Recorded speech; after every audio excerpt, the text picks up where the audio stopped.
Hello friends, welcome to our channel Dhana screen life.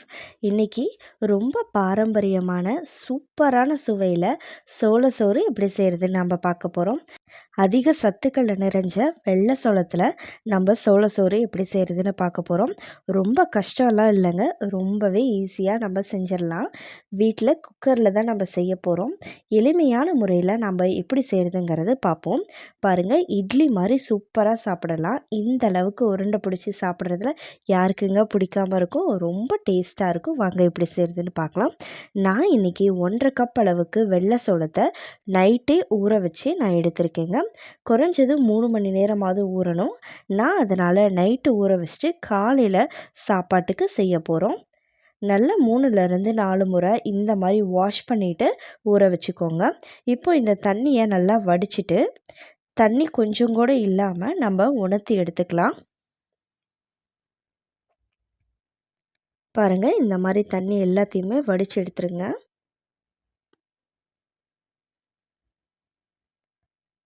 வெள்ளை சோளம் ரொம்பவே சத்தானதுங்க. நம்ம அடிக்கடி செஞ்சு சாப்பிடலாம்.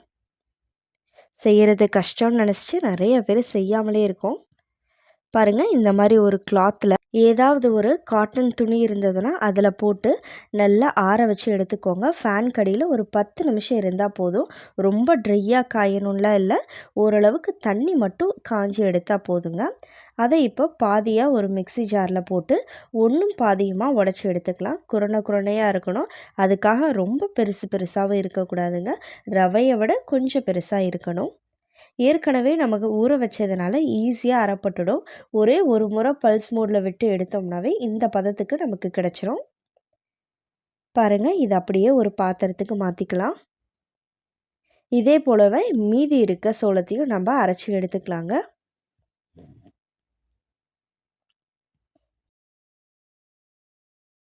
பாருங்கள், இந்த மாதிரி அரைச்சி எடுத்தாச்சு. மிக்சியில் அடியில் இருக்கிறது நல்லா நைஸாக அரைஞ்சி இந்த மாதிரி கட்டிகளாக இருக்கும்.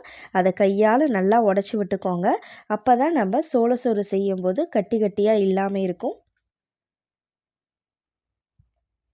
இந்த மாதிரி நல்லா கையால் மிக்ஸ் பண்ணி எடுத்துக்கோங்க. ரொம்பவே ஈஸியாக செஞ்சிடலாங்க. மறக்காமல் செஞ்சு பாருங்கள்.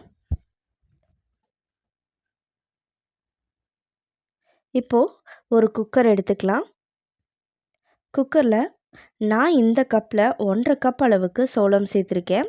இதே கப்பில் நம்ம 6 கப் அளவுக்கு தண்ணி சேர்த்துக்கலாம். 1 கப் சோளத்துக்கு 4 கப் தண்ணி சரியாக இருக்குங்க.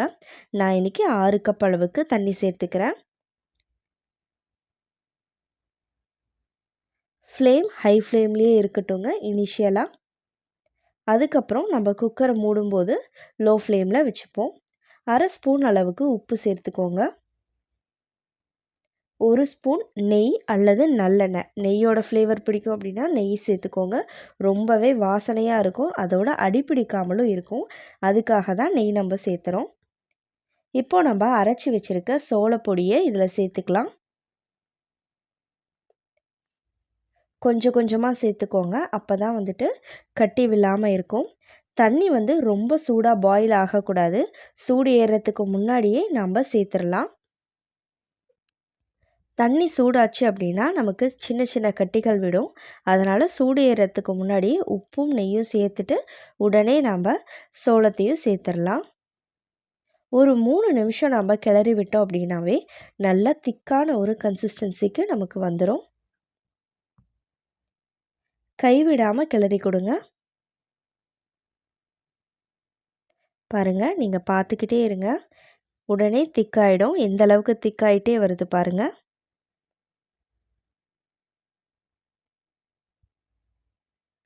அடியிலையும் நல்லா கிளறி கொடுங்க. கைவிடாமல் கிளறி கொடுங்க.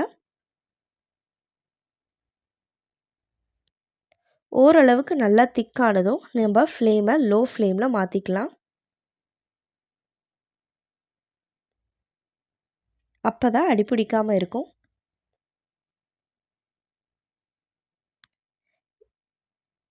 இந்த அளவுக்கு திக்கான ஒரு கன்சிஸ்டன்சி கிடச்சதும் நாம் குக்கரை மூடிடலாம். மறந்துடாதீங்க, மறக்காமல் லோ ஃப்ளேமில் வச்சு குக்கரை க்ளோஸ் பண்ணிவிட்டு 3 விசில் விட்டு எடுத்துக்கோங்க. 3 விசில் வந்து விசில் அடங்குனதுக்கப்புறம் நம்ம குக்கர் மூடியை ஓப்பன் பண்ணி பார்க்கலாம். பாருங்கள், ஓப்பன் பண்ணும்போதே அவ்வளவு வாசனையாக இருக்குது. நம்ம க்ளோஸ் பண்ணி வச்சதை விட நல்லாவே திக்காகி வெந்திருக்கும். உங்களுக்கு பார்க்கும்போதே நல்லா தெரியும். இப்போ நல்லா கிளறி விட்டுட்டு இதை நம்ம திரும்பவும் ஒரு 10 நிமிஷத்துக்கு ஆற வச்சு எடுத்துக்கலாம். ஆறுனதுக்கப்புறம் நம்ம கையில் நம்ம எடுத்து ஷேப் பண்ணுறதுக்கு வரும். நீங்கள் சூடாக சாப்பிட விருப்பப்படுறீங்க அப்படின்னா இப்படியே கூட பொங்கல் மாதிரி எடுத்து சாப்பிடலாம்.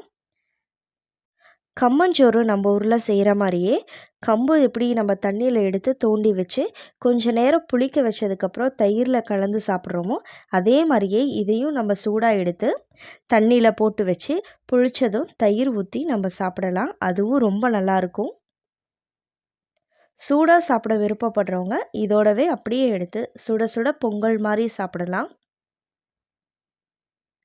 பாருங்கள், ஓரளவுக்கு கொஞ்சம் ஆறுனதும் நம்ம கரண்டிலேயே எடுத்து கையால் உருண்டை பிடிச்சி வச்சோம் அப்படின்னா ரொம்பவே அழகான இட்லி மாதிரி ஒரு ஷேப்புக்கு நமக்கு கிடைக்கும்.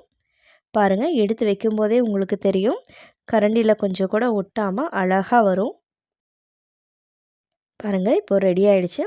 நான் இன்றைக்கி சாம்பாரோடவும் நம்ம வீட்டில் இருக்க ஒரு வெங்காய ஊறுகாவோடவும் சாப்பிட போகிறோம். ரொம்பவே டேஸ்ட்டாக இருக்கும்.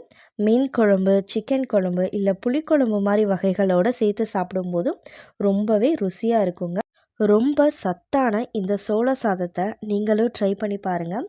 ஹெல்தியான ஒரு லைஃப் ஸ்டைலுக்கு நாம்ளும் மாறுவோம்.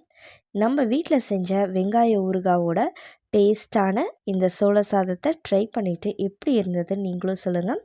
வெயிட் லாஸ் பண்ணணுன்னு நினைக்கிறவங்க கூட இந்த வெள்ளை சோள சாதமாக நீங்கள் டெய்லியும் எடுத்துக்கலாம். ரொம்பவே டேஸ்டானது, சாம்பாரோட ரொம்பவே ருசியாக இருந்ததுங்க. நீங்களும் ட்ரை பண்ணிவிட்டு எப்படி இருந்ததுன்னு சொல்லுங்கள். நம்ம சேனலை நீங்கள் இப்போ தான் ஃபர்ஸ்ட் டைம் பார்க்குறீங்க அப்படின்னா மறக்காமல் சப்ஸ்கிரைப் பண்ணிக்கோங்க. உங்களோட ஃப்ரெண்ட்ஸ் அண்ட் ஃபேமிலி மெம்பர்ஸ்க்கும் ஷேர் பண்ணுங்கள். உங்கள் வீட்டில் இருக்க குட்டீஸ்க்கு ஃபர்ஸ்ட் டைம் கொடுக்குறீங்க அப்படின்னா கொஞ்சமாக நெய் சேர்த்து நாட்டு சர்க்கரையோடு கொடுங்க. ரொம்பவே ருசித்து சாப்பிடுவாங்க. தேங்க்யூ.